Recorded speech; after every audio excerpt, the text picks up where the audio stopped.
कहना ये दे आशीर्वाद हम कुशल पूर्वक आएंगे।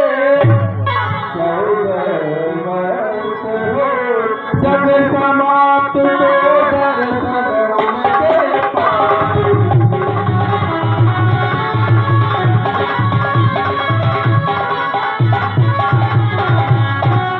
और इन 14 वर्षों में हम कभी न भूलेंगे उनको, अपने विचार के मंदिर में श्रद्धा से पूजेंगे।